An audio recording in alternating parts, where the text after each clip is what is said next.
നമസ്കാരം. പ്രധാന വാർത്തകൾ.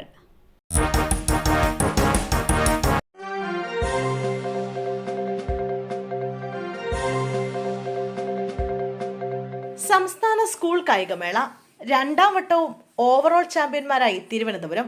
ഗവർണർ രാജേന്ദ്ര അർലേക്കർ തിരുവനന്തപുരം ജില്ലയ്ക്ക് സ്വർണ്ണക്കപ്പ് സമ്മാനിച്ചു.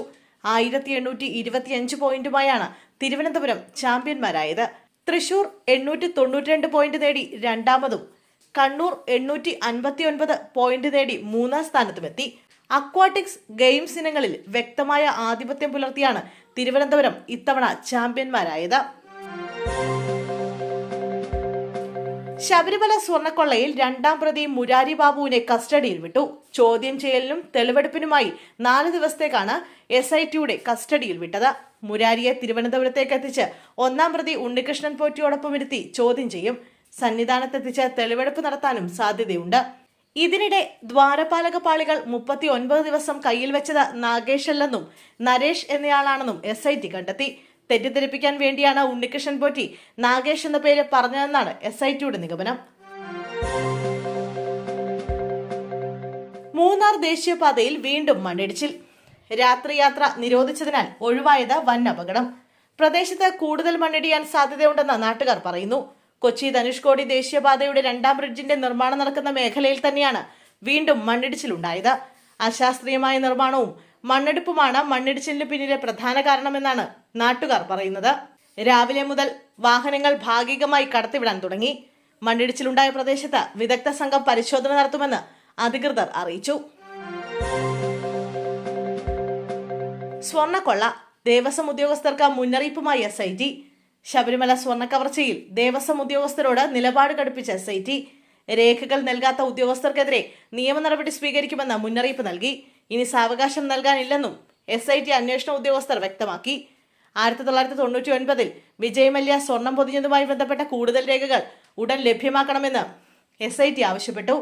ശബരിമലയിലെ മരാമത്ത് രേഖകൾ ഉൾപ്പെടെ അന്വേഷണത്തിന് അനിവാര്യമാണെന്നും രേഖകൾ കണ്ടെത്താൻ ഉദ്യോഗസ്ഥർക്ക് ഇനി സാവകാശം നൽകാനാകില്ലെന്നും SIT മുന്നറിയിപ്പ് നൽകി.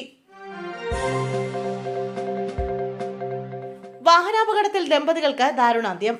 മലപ്പുറം പുത്തനത്താണിയിൽ വാഹനാപകടത്തിൽ ദമ്പതികൾക്ക് ദാരുണാന്ത്യം. മുഹമ്മദ് സിദ്ദീഖ്, ഭാര്യ റീസ M മൻസൂർ എന്നിവരാണ് മരിച്ചത്. പുത്തനത്താണിക്കടുത്ത ചന്ദ്രക്കാവ് ഇക്ബാൽ നഗറിൽ ഇന്ന് രാവിലെയാണ് കാർ ബൈക്കിലിടിച്ച് അപകടമുണ്ടായത്. കഴിഞ്ഞ ജനുവരിയിലായിരുന്നു സിദ്ദീഖിന്റെയും റിസയുടെയും വിവാഹം. രാവിലെ ജോലിക്ക് പോകുമ്പോഴാണ് അപകടം. RSS പ്രവർത്തകൻ സഞ്ജിത്ത് വധക്കേസ്. പ്രതികൾ നൽകിയ ജാമ്യാപേക്ഷ തള്ളണമെന്നാവശ്യപ്പെട്ട് സംസ്ഥാനം സുപ്രീം കോടതിയിൽ.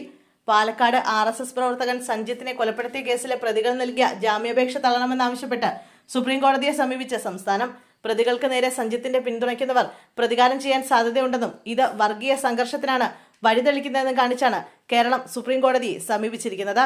പ്രതികൾ പ്രധാന സാക്ഷിയെ സ്വാധീനിക്കാൻ ശ്രമം നടത്തിയതായും സംസ്ഥാനം കോടതിയെ അറിയിച്ചു. സഞ്ജിത്ത് വധക്കേസിലെ 5 പ്രതികളാണ് സുപ്രീം കോടതിയിൽ ജാമ്യാപേക്ഷ നൽകിയിട്ടുള്ളത്. കേരളത്തിനായി സ്റ്റാൻഡിംഗ് കൗൺസിൽ ഹർഷിദ് V ഹമീദാണ് സത്യവാങ്മൂലം നൽകിയത്.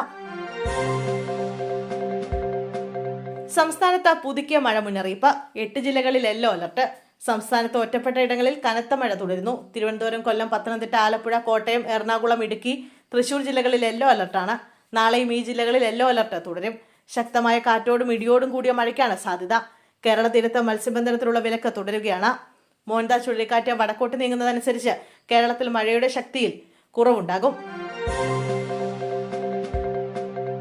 ആലപ്പുഴയിൽ തുറവൂർ TD ക്ഷേത്രകുളത്തിൽ 38 വയസ്സുകാരനെ മരിച്ച നിലയിൽ കണ്ടെത്തി. പട്ടണക്കാട് മേനാശ്ശേരി സ്വദേശി സമ്പത്താണ് മരിച്ചത്. 38 വയസ്സായിരുന്നു. തിങ്കളാഴ്ച പുലർച്ചെ മുതൽ ഇയാളെ കാണാതായതായി കുടുംബം പോലീസിൽ പരാതി നൽകിയിരുന്നു.